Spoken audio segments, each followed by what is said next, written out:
Olá pessoal, meu nome é Clarice Marota e me foi atribuída a tarefa então de conversar com vocês sobre a dignidade dos animais. Eu tenho um livro sobre esse tema, então realmente me interessa muito. E para a gente fazer isso, a gente vai usar como paradigma um julgado do STJ, o 1797-175 de São Paulo, de relatoria do ministro Og Fernandes, que pode ser considerado realmente um julgado paradigmático no tema, bastante progressista, usa termos bem enfáticos, chega a falar em direitos dos animais e em limitação dos direitos dos humanos quando confrontados com alguns interesses de seres não humanos. E em relação ao substrato fático que embasou o julgamento, a gente tem o pedido de uma senhora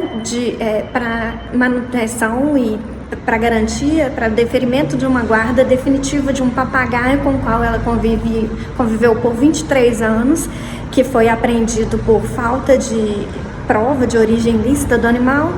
também tendo sido constatados maus tratos no momento da apreensão. Eu destaquei algumas observações que eu considero mais relevantes em relação ao julgado, mas eu recomendo fortemente a leitura integral do voto do ministro Og Fernandes, que realmente é iluminador em relação ao tema. A dignidade é um atributo de respeito, então, portanto, falar que os animais possuem dignidade significa dizer que eles são merecedores de um respeito, de um tratamento moral, uma consideração moral. Essa consideração moral ela pode ser plasmada na ordem jurídica por meio do reconhecimento pelo constituinte, pelo legislador ordinário, dos interesses dos animais e dessa atitude de respeito que o ser humano então deveria manter em relação aos animais. E é isso que foi feito no ordenamento jurídico brasileiro, no artigo 225, parágrafo 1º, inciso 7º, que incumbiu ao poder público a obrigação de vedar as condutas que causem maus tratos aos animais. Essa regra de vedação dos maus tratos aos animais, ela materializa o princípio e incorpora o princípio da dignidade dos animais no direito brasileiro, e ela é regulamentada pela Lei de Crimes Ambientais, que então criminaliza a conduta daquele que pratica maus tratos contra os animais. O ministro Og Fernandes, ele propõe uma mudança do paradigma antropocêntrico para o biocêntrico, então de um tratamento de dominação para uma relação de interdependência, de respeito, de valorização da vida. Ele propõe uma releitura do marco filosófico da dignidade da pessoa humana, que é Kant, de forma ampliativa para que possa abarcar também a dignidade de seres sencientes não humanos. Kant, ele alocava o cerne da dignidade humana na autonomia, no fato do ser humano conseguir se autolegislar, mas as consequências que ele previa para aquele ser que é dotado de dignidade, elas podem sim ser relidas e ampliadas para abarcar os animais. Então, o ministro destaca principalmente a consequência da não instrumentalização e do reconhecimento dos animais, então, como fins em si mesmos. Então, qualquer tipo, quando você vai pensar na regulamentação, na implementação de qualquer tipo de norma, você tem que ter em mente essa chave de leitura, que é o fato de os animais não poderem, então, serem tratados como coisas e deverem ser tratados como fins em si mesmos. Para construir o seu pensamento, ele faz menção a um movimento internacional de reconhecimento dos direitos dos animais e dos direitos da natureza em geral. Então ele vai citar a Constituição da Suíça, a Constituição da Alemanha, o novo constitucionalismo andino, por meio da Constituição do Equador e da Bolívia.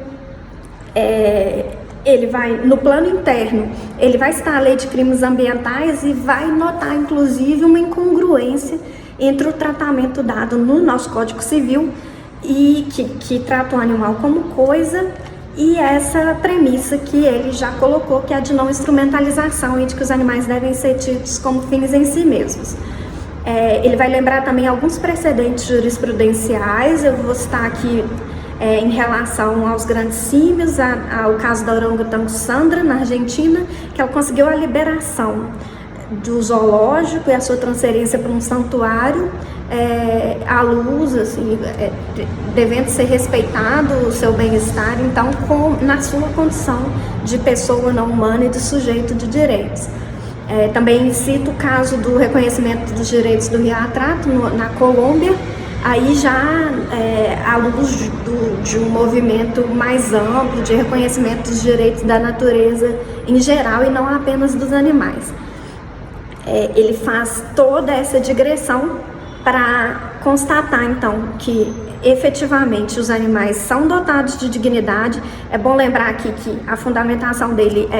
ficou bem jurídica. O ministro Barroso, no voto da vaquejada, ele relembra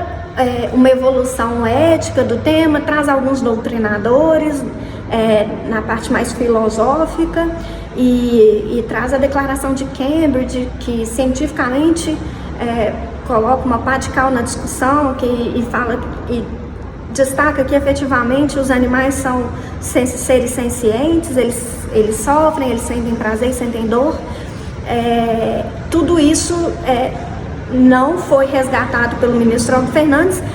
e a despeito disso o voto é brilhante e os seus fundamentos jurídicos podem ser usados em outros casos que envolvam conflitos em relação aos animais, né? De conflitos que envolvam animais. Toda essa eu ressalto muito a importância do julgado e o fato de que ele pode ser extrapolado para então chegar à conclusão de que eu não concordo com o desfecho do caso. O ministro Og Fernandes, ele com base nessa dignidade dos animais e no reconhecimento de uma relação de afeto entre o papagaio e a sua tutora, ele vai deferir a guarda definitiva do animal a ela, com algumas condições que garantam seu bem-estar. Eu me alio à corrente defendida por Paul Taylor, no sentido de que a atitude de respeito em relação aos animais silvestres envolve uma característica de não intervenção e de manutenção da sua condição de vida o mais próximo possível às condições naturais, e que então os direitos primordiais em relação aos animais silvestres são o direito à vida e à liberdade natural. Além disso, a gente está falando de uma conduta que financia todo um esquema de tráfico de animais silvestres que movimenta mais de 3 bilhões de reais por ano, retira da natureza cerca de 38 milhões de animais por ano. Tudo isso, esses são dados da Renktas, em recente reportagem da UOL. Eu acredito que a manutenção do animal com a tutora, ela vai, com o infrator, no caso, vai prejudicar não apenas o direito do animal de ser reinserido na natureza, de poder voar, poder reproduzir, poder socializar com indivíduos da mesma espécie. Então, retira esse direito do animal de manter a sua vida o mais próximo possível da natural e, ao mesmo tempo, incentiva toda essa cadeia criminosa do tráfico e a cultura de manutenção de animal silvestre em cativeiro. Então é isso, na verdade meu tempo já está esgotado, mas eu vou deixar aqui algumas chaves, algumas indicações de leitura, além do voto do ministro Og na integralidade do Acórdão da Vaquejada, que é o 4983 do Ceará, o livro Respect for Nature, do Paul Taylor, o meu livro, Princípio do Direito da Dignidade dos Animais, o artigo Destinação de Animais Silvestres, a Reintrodução como Melhor Alternativa, do Daniel Vilela e da Alice Lopes, um artigo do ano passado, no qual o Ingo e o Thiago comentam esse mesmo julgado, chama STJ, a Dimensão Ecológica da Dignidade e Direitos do Animal Não Humano, e o artigo Princípios do Direito Animal Brasileiro, do Dr. Vicente de Paula Ataide Júnior. Ele fala também do princípio da dignidade dos animais, mas eu quero ressaltar aqui o princípio da primazia da liberdade natural, no qual ele fala justamente isso, dessa necessidade de se priorizar o direito à vida e a liberdade natural dos animais silvestres. Eu agradeço muito a atenção e permaneço à disposição para algum questionamento, para trocas. Um abraço.